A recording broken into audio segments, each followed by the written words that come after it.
already too late. The collaboration line has had a really rocky start, but it seems to have found its footing with the Hot Wheels collaboration. BoneShaker here is not only a unique character, but he also has a very unique alt mode and design. The head sculpt is amazing. It looks very menacing for what I assume is supposed to be an Autobot, and I love the exhausts on the side. The alt mode makes for a really nice robot mode. I just love how it all incorporates into him. It doesn't just hang off of him. The giant skull chest, the taillight feet, and the broken up flame decals are very nice.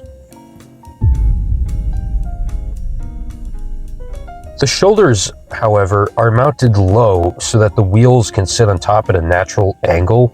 Makes him look a little strange even when he's just standing there. I think it would look a lot better had the shoulders been molded in black plastic instead of gray.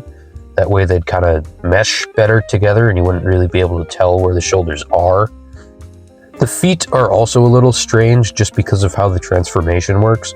They still work, it just looks strange because the actual ankle pivot is mounted behind the front of the foot. The last bad thing I can really say is that there's no weapon storage, but that's more of a nitpick, really. Speaking of his accessories, he only comes with one, and that's this kind of spiky giant gear shift that he has for a weapon.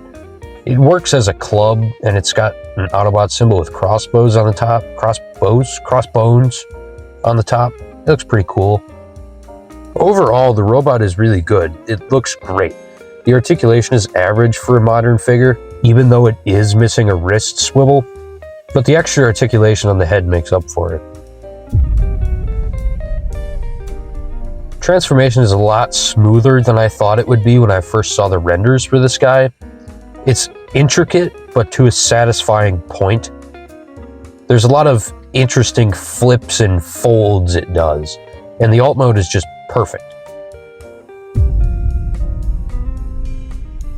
I don't have an actual BoneShaker Hot Wheel to compare him to, but the shaping is on point. The flames are striking. I especially love the little red outline that the yellow paint has. It just makes it pop so much. It's also just an alt mode that you really never see in Transformers. I hate the weapon storage. It might be a reference to Ratfink, but it doesn't really work when the rest of the vehicle isn't deformed. It's so out of place. It just looks kind of dumb.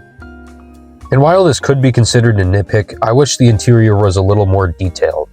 It's obviously a very central, upfront aspect to the vehicle, and it's just a little too smooth for my liking. At the very least, the seats could have been textured in a way to make it look like leather or something, you know?